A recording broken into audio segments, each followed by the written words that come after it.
The latest. Thank you for your love and support. I appreciate you all. Shocking report emerging from Africa. And this report has met a lot of criticism. Why? Because history has taught us a lesson. Even if we don't know any, what happened in Libya has made us not to forget and not to fall victims to such reports. Each time there is something rising in Africa, these people always find means and ways to make sure they cut it down.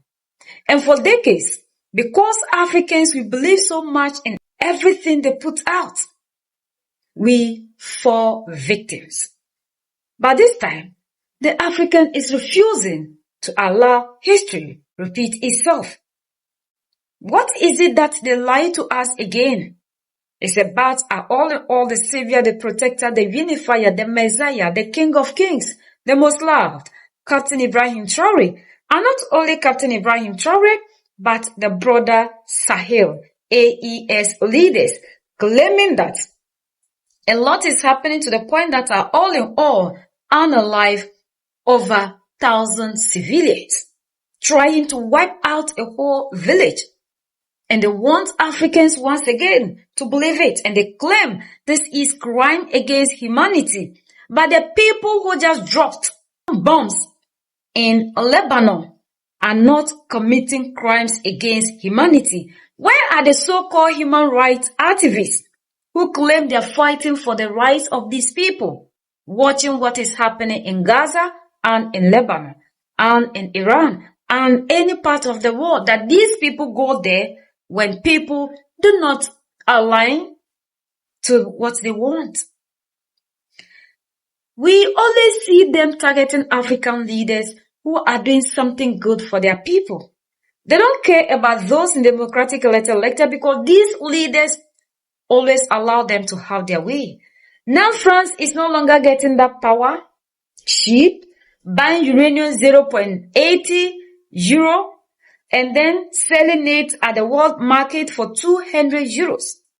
Burkina Faso's military and allied forces have killed more than twice as many civilians as Islamist militants have since 2023. That's according to a tally of incidents in a Human Rights Watch report published on Thursday. The true number of civilian deaths is hard to track due to underreporting, says senior Sahel researcher at Human Rights Watch, Ilaria Alagrozzi. We have documented 57 incidents resulting in the killing of over 1,800 civilians by both parties to the conflict. Of these 1,800 people, 1,200 were killed by security forces and VDPs. VDPs are a militia in Burkina Faso. Military abuses have fueled recruitment by Jenin, and the cycle of retaliatory attacks has led to widespread violence against civilians. All sides have committed abuses that amount to war crimes and crimes against humanity. To seek justice for these crimes, we needed to identify who was responsible. So we used AI to go through thousands of hours of footage from Burkina Faso's state-owned news channel and the social media platform used by Jenin. The software we developed identified key information about Jenin, military units, and the names of people involved in specific attacks. This information, along with witness accounts, allowed us to identify members of the Burkinabe Armed Forces and Jenin who were in a position of command during each attack. These include Captain Ibrahim Traore, the president of Burkina Faso, and top military commanders.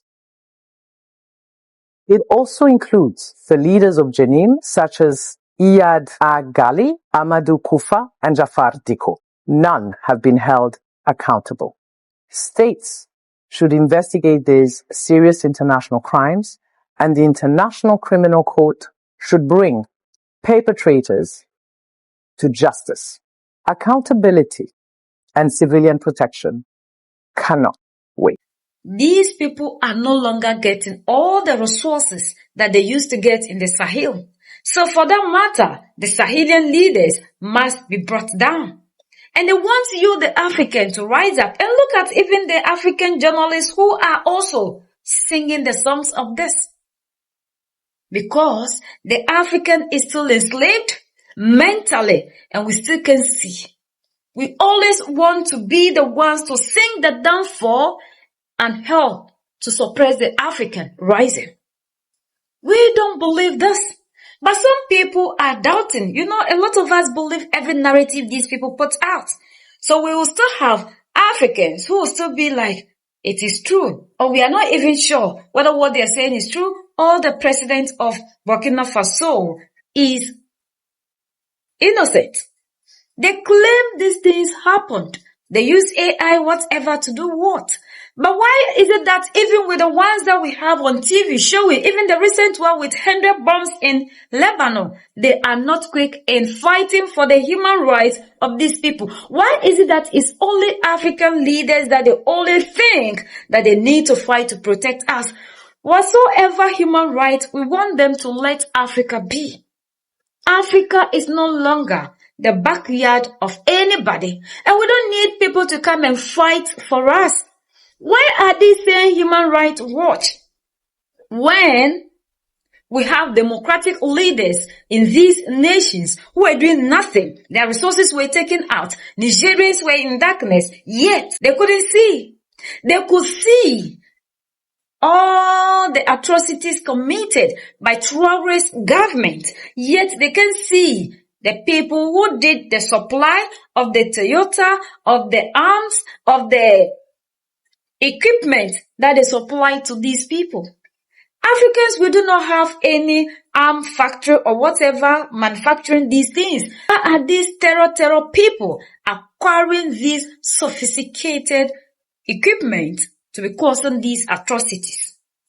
Africa, this is not the time you continue to listen to these people. They tried to use Michael Langley. It didn't work out. Africans, we rose up. So if they now come and tell us this, we will not believe it. So together we will rise in unity against Captain Ibrahim Traore. We saw what you did to Muammar Gaddafi. And today the Libya you promised the people, where is the Libya? The Libyans are suffering. Before Muammar Gaddafi was taken out, no homeless person in Libya. Today, what is the history? You always go after African leaders who are fighting for the unification of the continent. But whatever that is here, we want people to understand that we are sovereign people. We have every right in this 21st century to determine who leads us. And even if Traore is seen in their eyes to be this way, this is the person we love. And this is the leader we want to continue to lead us. Why wouldn't they just allow us to be? Because they can never survive without our resources. But people must understand that the resources in Africa belong to us.